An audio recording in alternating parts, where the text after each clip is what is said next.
The internet is full, rife with fake news. Will AI make it worse? Well, we know it's possible that AI will make it worse, but let's go to the story that I have found on my ground news blind spot, where there's sort of stories that are basically not exactly shown to either the left or the right of the sort of political spectrum. And so I thought it was interesting. I thought it was worthwhile looking at this story while we are coming to the end of the year to see what comes up in the new year. So let's go to the story. I hope you're well. The internet is rife with fake news. It's filled with fake reviews, which is a significant issue. A My take on this is different. AI has the potential to worsen the problem of fake reviews. Many consumers depend on online reviews for their purchasing decisions. Misleading reviews can cause major financial losses for businesses. I feel like this piece, which I'm going to go to, um, is kind of saying two things.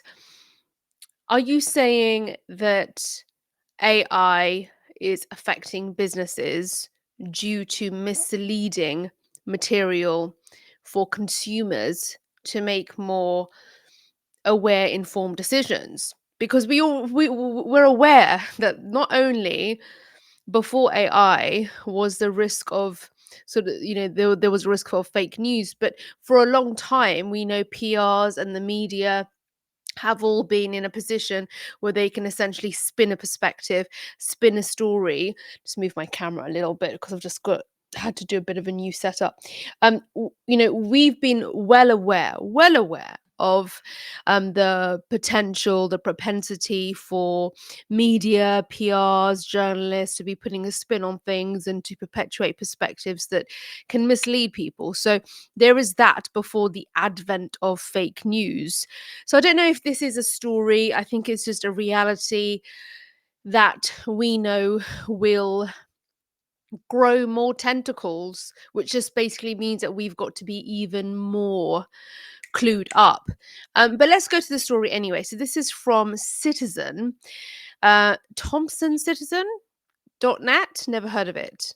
So it's science news, the emergence of generative artificial intelligence tools that allow people to efficiently produce novel and detailed reviews with almost no work has put merchants, service providers, and consumers in uncharted territory, watchdog groups. And then it gets cut off. Great article, guys. So watchdog groups and researchers say phony reviews. We've always been aware of this though. Um, Even if it wasn't a phony review, a lot of it is paid for. Influencers and travel journalists, for instance, as an example, are paid to go on trips and be favorable about the places that they're staying in. So there's always going to be an element of, is this legit? Is this a trusted opinion? Is this a trusted source? And I think that it just shines a light on the fact that for a long time in society, citizens, us people, have just been far too trusting and naive. And so we just generally, fake news or not fake news, we need to be far more questioning of the things that we are fed. And, this starts at education, it starts not just with adverts and reviews, it pretty much goes for everything.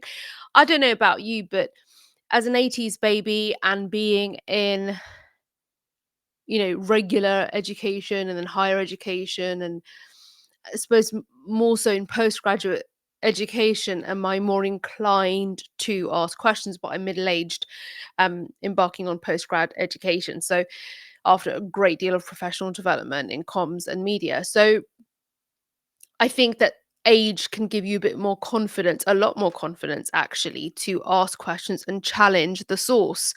When you're in school, unless you are encouraged to be that disruptive, questioning, curious child, you're more than likely are not going to question the teacher or the academic source.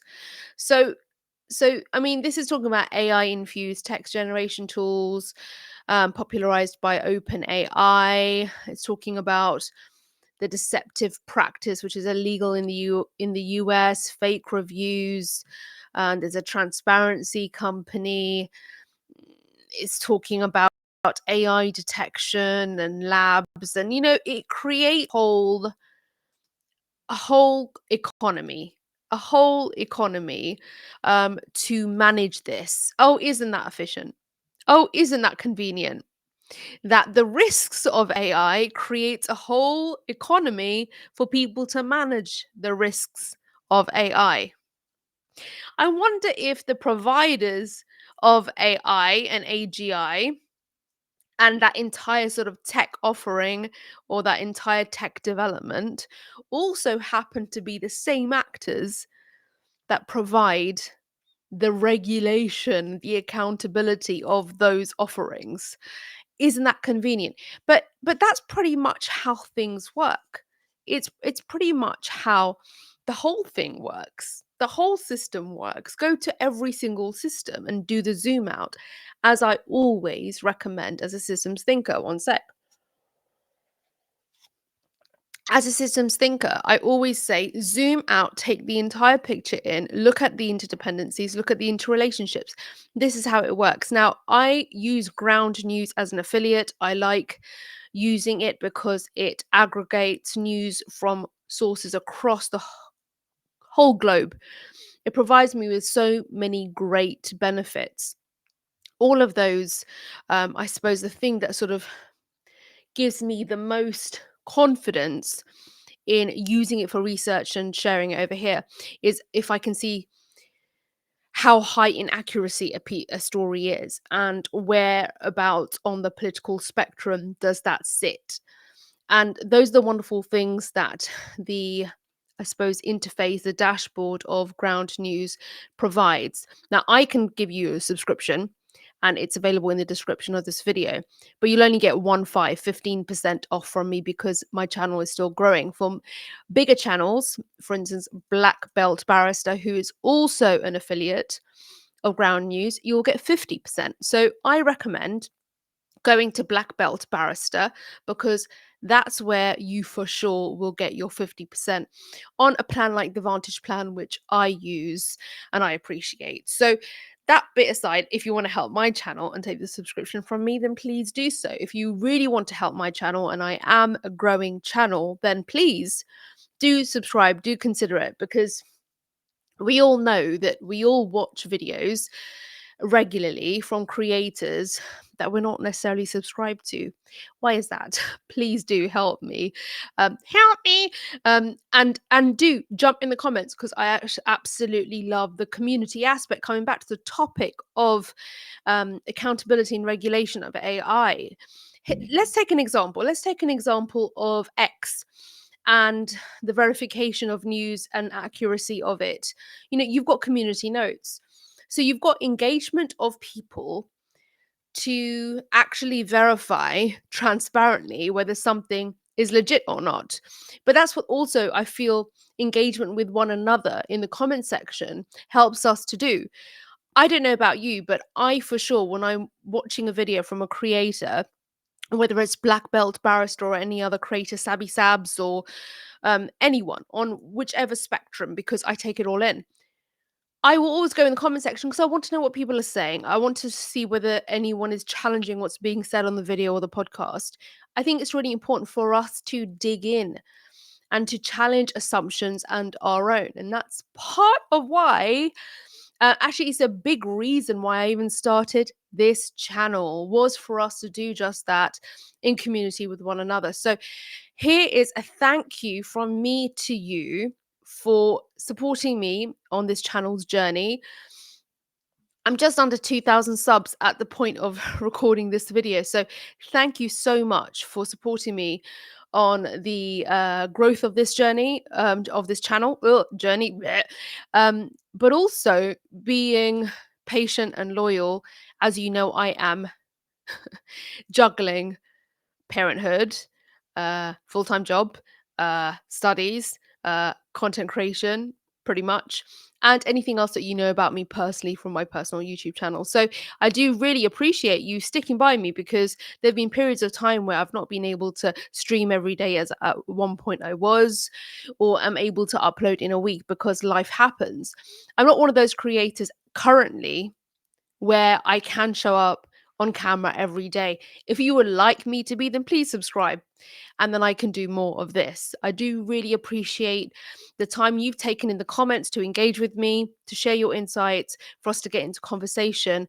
It has been the most rewarding part of having a channel like this is to actually hear from you directly. So please continue to do that. I really do not take it I do not take it for granted that somebody's taken the time to engage with me in the comment section. So I do appreciate it.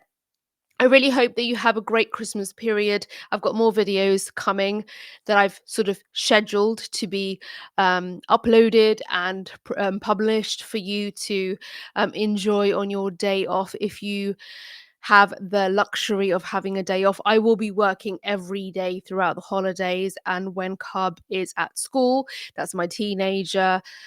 You know what I'm going to be doing. I'm going to be taking a week off my day job just to get some respite and some mental health break.